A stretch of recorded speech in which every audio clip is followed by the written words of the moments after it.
Capítulo 7. La piedra de toque. Y así transcurría día tras día, cada uno pareciendo a Flora más insoportable que el anterior. Al principio buscó refugio en sus arboledas favoritas y allí, leyendo algún libro agradable o vertiendo sus propios pensamientos en verso, disfrutaba de breves pero deliciosos descansos de las preocupaciones y contrariedades de su hogar. Pero una temporada de lluvias cortó incluso esa fuente de disfrute y quedó confinada en la casa con 4 niños ruidosos y pendencieros y una compañera a quien detestaba y despreciaba. La señora John Vernon era una mujer muy débil y tenía todas las debilidades y necedades naturalmente propias de un carácter de esa clase.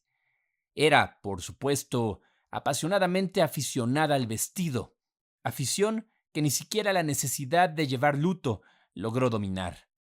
Flora apenas podía disimular su desprecio cuando veía cuán completamente los pensamientos y el tiempo de aquella mujer vana y necia estaban absorbidos por los cuidados del tocador. Cómo malgastaba dinero, que quizá tendría que pedir prestado, en adornar su persona con todas las extravagancias de la moda.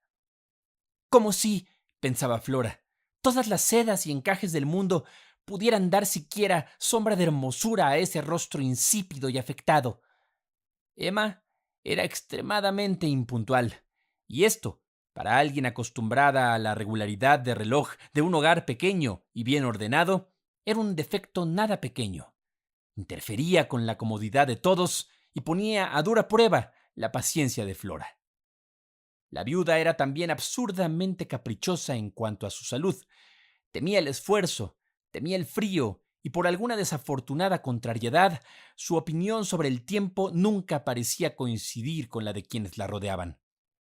Cuando la señora Vernon sentía frío, Emma deseaba con seguridad ventanas abiertas y aire. Si Flora encontraba la habitación sofocante, Emma sugería lánguidamente encender el fuego. A la viuda le gustaba atraer sobre sí la atención de todos los que se le acercaban.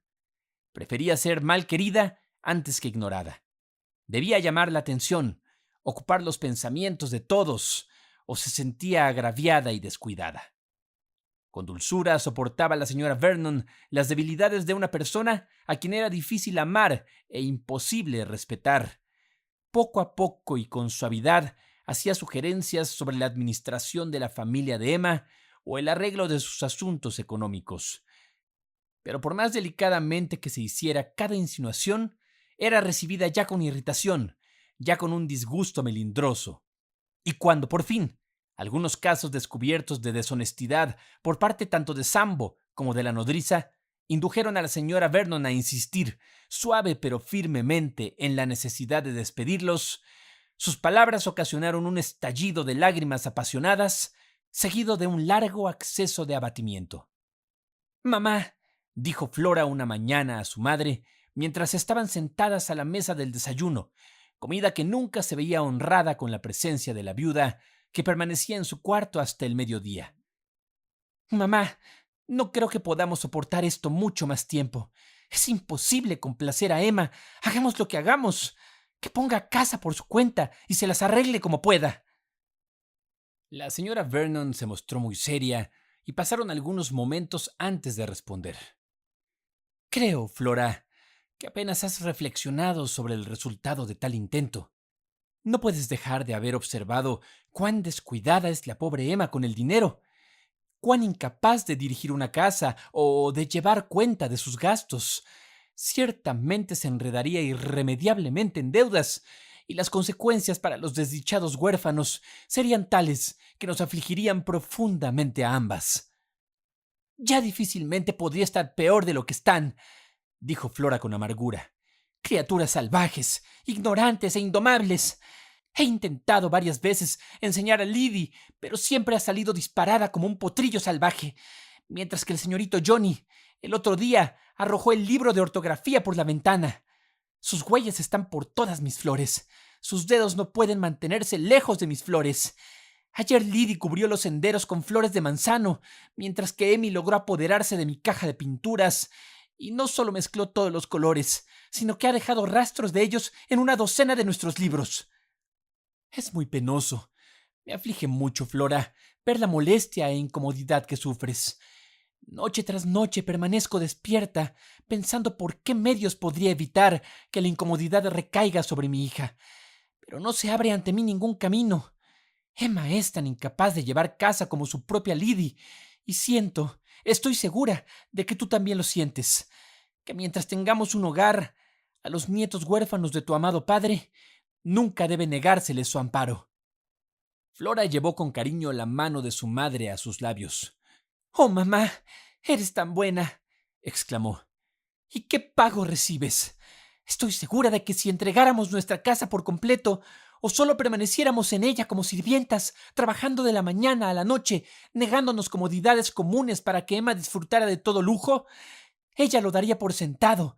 Pensaría que todo está como debe estar y no sentiría ni una chispa de gratitud hacia nosotras, por mucho que nuestros sacrificios nos costaran». Había mucha verdad en la observación de Flora. En una mente mezquina y egoísta como la de la viuda, la gratitud rara vez tiene cabida. ¡Ay, que en el mundo sea una virtud tan rara! No es que yo quiera, ni por un momento, engrosar con mi voz ese clamor tan común, aunque a menudo tan injusto, que acusa indiscriminadamente a los pobres de ingratitud hacia sus benefactores. Lejos de ello, en esta virtud, como en muchas otras, creo que los comparativamente ricos pueden a menudo aprender una lección de los pobres. Quizá haya pocos en el mundo que no tengan ocasión de ejercitar la gratitud, pocos que no estén en deuda por servicios sustanciales o atenciones amables. Cuidado vigilante en la infancia, ayuda en la dificultad, hospitalidad generosa o alguno de los 1000 actos de benevolencia y amistad que endulzan tanto la copa de la vida humana. Sí, muchos están bajo obligaciones, pero pocos tienen la franqueza de reconocerlas. Muchos son ayudados, beneficiados y animados. Pocos recuerdan agradecidos al benefactor. Los leprosos del Evangelio siguen siendo tipos de la naturaleza humana. 10 fueron limpiados, pero ¿dónde están los 9? Lector, detente un momento. Pregúntate a tu propio corazón. ¿Atesoras el recuerdo de los beneficios? ¿Conservas cuidadosamente el cálido sentimiento que quizás se encendió en tu pecho cuando los recibiste? ¿O la fría ola del tiempo ha enfriado ese generoso ardor? ¿O peor aún, jamás existió tal ardor?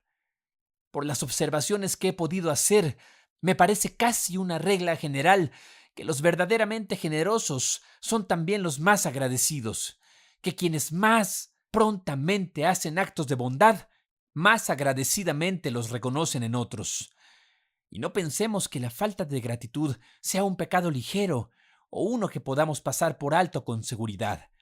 El mismo espíritu orgulloso e ingrato que nos lleva a olvidar nuestras obligaciones hacia los hombres está en la raíz de nuestra incredulidad, nuestra indiferencia y nuestra frialdad hacia aquel que es el dador de todo bien.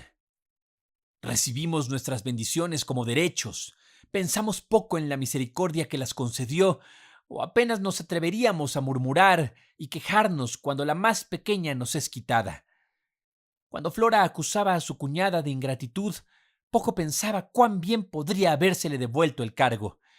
No había sido colmada de misericordias, salud, fuerza, todas las comodidades de la vida, oportunidad de beneficiar a otros y poder de agradar, el amor de sus amigos, la profunda ternura de una madre y, sobre todo, innumerables bendiciones espirituales, los medios de gracia y la esperanza de gloria.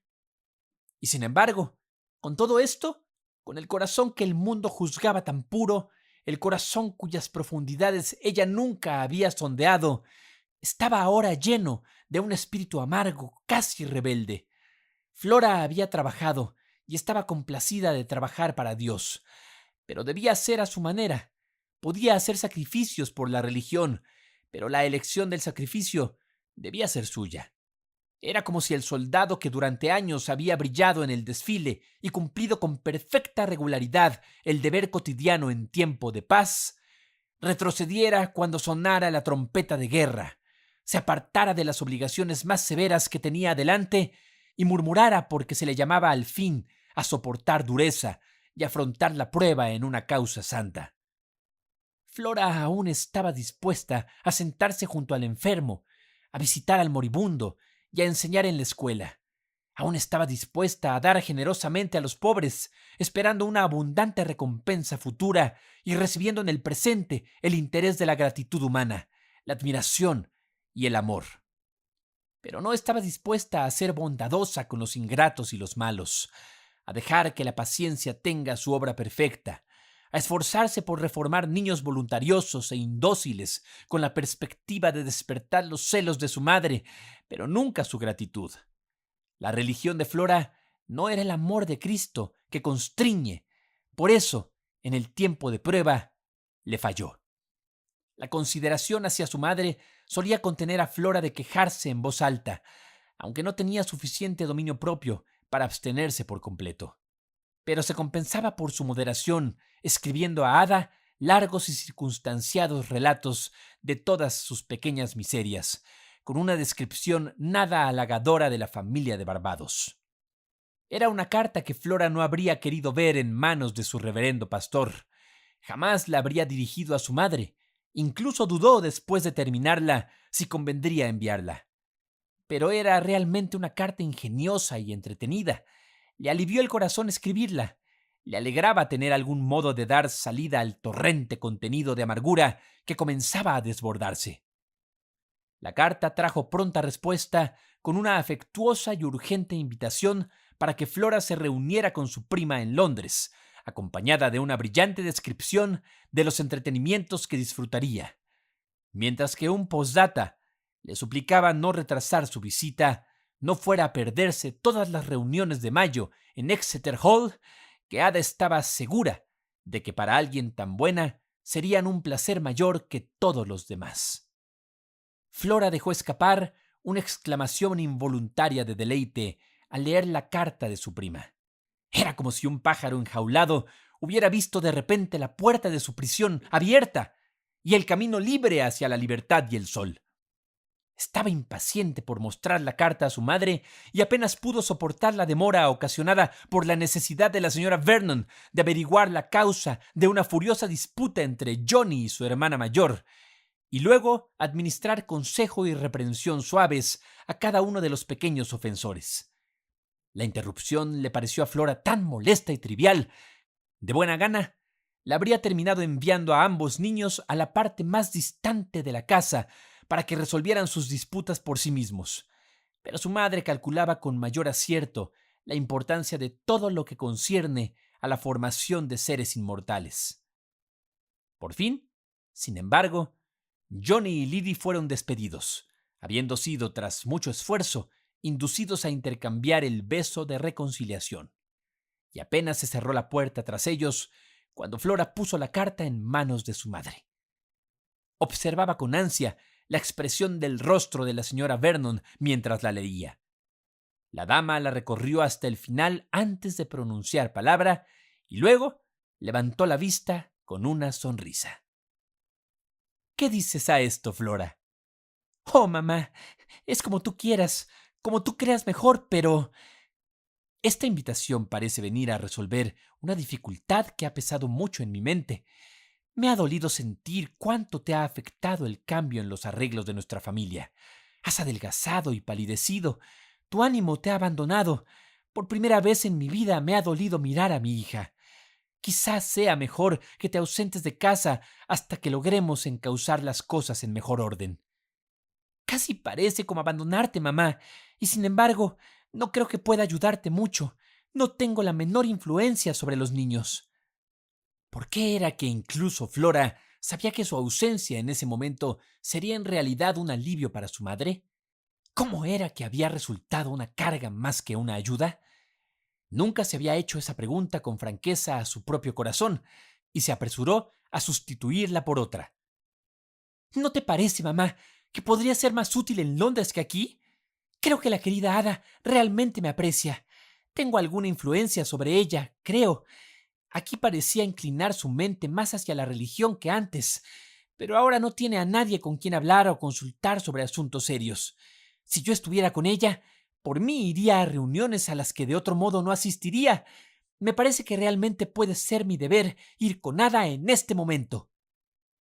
Al menos será tu placer, dijo la señora Vernon sonriendo, y tu felicidad siempre está cerca de mi corazón. Confío en tus principios, Flora. Creo que en mi ausencia actuarás como si mi mirada estuviera sobre ti. Y el Todopoderoso puede, y espero que hará de ti, amor mío, una bendición para otros, si le sirves con un corazón humilde y consagrado, y con un solo propósito, para su gloria.